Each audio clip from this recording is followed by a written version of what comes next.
It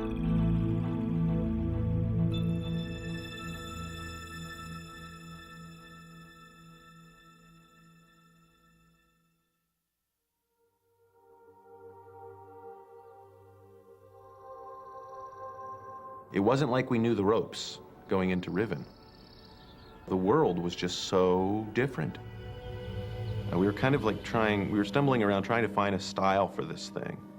Most of our stumbling around was still a little bit too much in the direction of Myst. It still had a kind of that romantic architecture.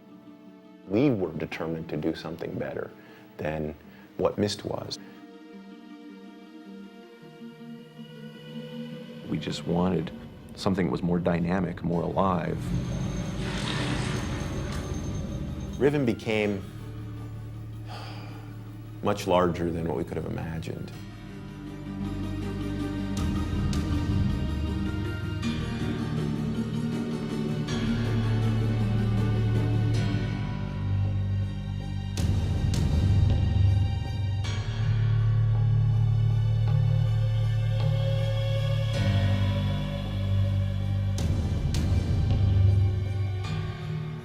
We all got together right after Myst. We all got together in Chris Brandcamp's garage, and that became our office. It's a nice garage. I think we had 12 people upstairs in this garage, just crammed into these little work areas. We moved into the strip mall from the garage, and that was like heaven. Here we had a real office. And we had brought on a number of people onto the Riven team, and then nobody else could come on because we were out of space. At that point in time, though, we started building the office. Here we were able to build a real building the same time we're building these virtual buildings. So after a year in the strip mall, we were able to graduate into this to basically do the hard stuff for Riven. The very first thing we did with Riven was design the whole gameplay for the entire world, which is basically just a blueprint of all of the puzzles that the player will find throughout the environment. We take that blueprint, and from there we begin to design maps of the places and some of the puzzles and how things would work. And is the whole thing like a solid canopy from the tops of these trees, just create a big... As dark as possible. Okay. Yeah, and that's going to be a difficult part because we want it to be dark. We want it to be when you look up, you just see kind of little bits and pieces of the sky. Are these things like redwood in size? Yeah, I vertically think as well as redwood and size. Not vertically though. I think they're going to be a lot more squat. Oh, okay. Vertically. Okay. Richard Vanderwyn is somebody we met under these weird circumstances. Rob and I were down demonstrating Myst at some show. I don't even remember exactly which one it was. And this tall, skinny guy walked up to Rob. He came up in a baseball cap and a big baggy pair of shorts, and I thought he was some kid.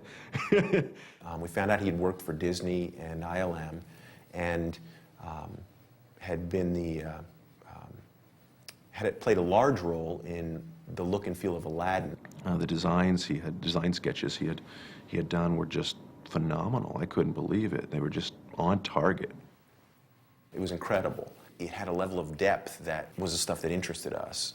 He ended up, I think, giving Riven something that we could have never given it.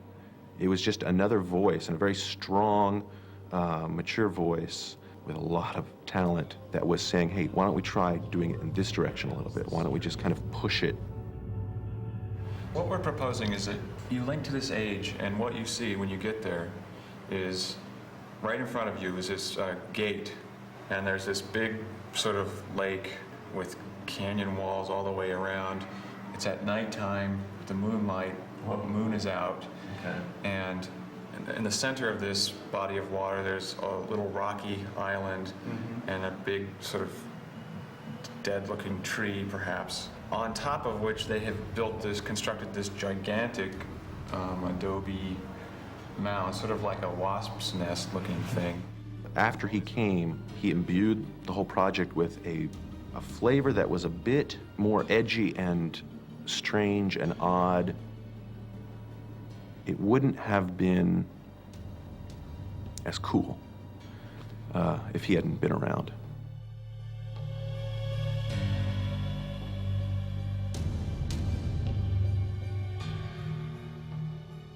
Riven became a place to us as we were designing it. Richard and Robin were picturing themselves there. It was part of what we were doing.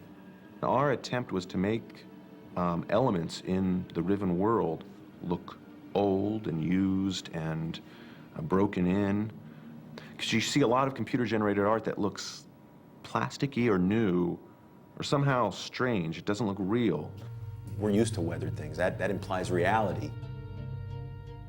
The trip to Santa Fe came out of our need for textures. It's as simple as that. So we got pictures of wood and doors and sand and stucco.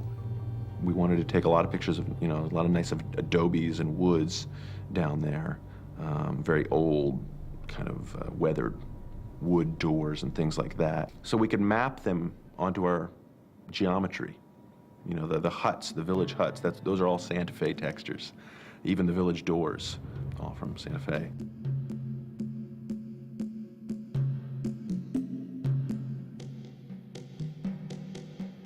It's just extremely important for us when we're creating anything never to do it just for the sake of doing it, just because it's cool, man. We try to really put meaning into every aspect of the world that we're building. The Wark in the game is one of the things that's subtly behind the scenes telling the story. In our backstory of this age, the indigenous people here looked at the Wark as the most powerful thing they knew. Like Eskimos and the whale, it was just kind of a great respect for that animal. There's a gallows area that we call the Wark Gallows in the big village area on the jungle island. It's the trapeze handle that you can go up and down on if you figure out how. That's actually a Wark gallows where a person would be tied to that handle, and Gan from his throne area would open and close the iris to determine whether that person would live or die. There's a Wark that would be underneath that area in a cage in the water, and Gen's handle would open or close it as the person was lowered. And if Gen was feeling particularly wonderful on that day, he would spare the person's life, and if not, the Wark would get a tasty meal. When you finally see the animal, you may or may not understand how it relates to everything else in the game, but you know that this is a part of their culture, and that makes the world a realer place, and it makes the characters more real.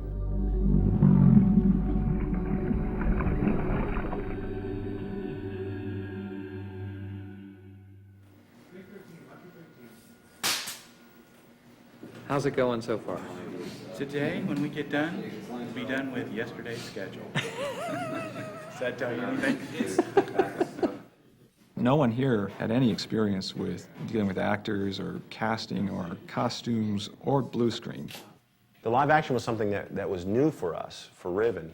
I don't think we realized how tough it would be. One of the big challenges we were looking forward to was merging a CG object with a live action person. In fact, in one of the scenes, we actually have a scribe run through, jump in a maglev, throw the switch, and turn the thing around while you're watching him. The hoops you have to jump through when you're doing that to make that come alive is incredible. Okay, we still have speed, we're still rolling. Ready? 1, 2, 3, go. The rotation thing seemed like that was going to be easy. We didn't actually know exactly how we were going to rotate the guy on the set. We had to build this huge contraption that rotated at just the same radius that the maglev would rotate, and the lights had to match so that the lighting on the scribe had to match what you would expect. Action, go. 1001, 1002, 1003, 1004, 1005. Cut.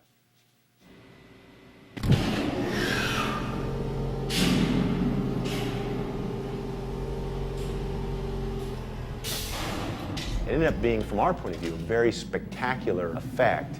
Hopefully, from the player's point of view, it just looked real. That was what we were shooting for.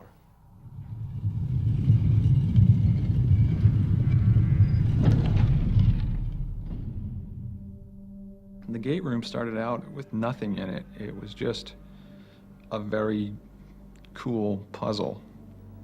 Richard and I sat together and we came up with ideas to make this room kind of a place of Gens that would represent so much about him. So, okay, great. We had this real pretty, you know, real nice, all these nice ideas, and we built it, and we made it so it would rotate, but we were not thinking about the trouble that it would cause when we'd have to render all the different states. There's this one shot. You're standing in the middle of the gate room. You're looking out the door toward a fire marble dome in the distance. There's two doors separating you right in front of that fire marble dome. The inner door that's towards you could be down, or the outer door could be down. So there's two states right there. The fire marble dome could also, instead of spinning, it could be opened into the gold position. So there's two more states. This is all just from one camera angle. The room could be rotated into 5 different directions from that one camera angle as well. It was a nightmare. It was just a nightmare. Because we kept thinking we had all the states done. We kept thinking everything was done for the gate room. We'd send all this stuff upstairs, and you know, they would put it together, and it's like, well, no, we're missing these 28 shots, or, you know, just endless amounts. It turned into hell.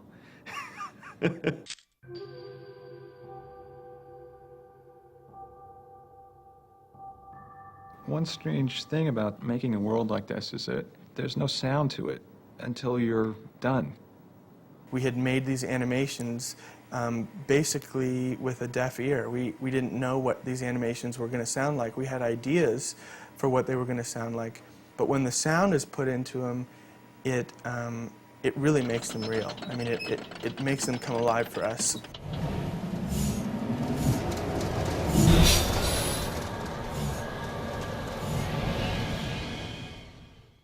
The basic thing that we're doing with these, well, with Riven, is presenting a place, building a place that we would want to go to. It makes you take a step back from the world and think about the place you're in. The best feeling of all comes at the very end, when you finally get to see how all those things that you designed, all the complexity that you put into this environment and just hoped it would work, it comes together and it works.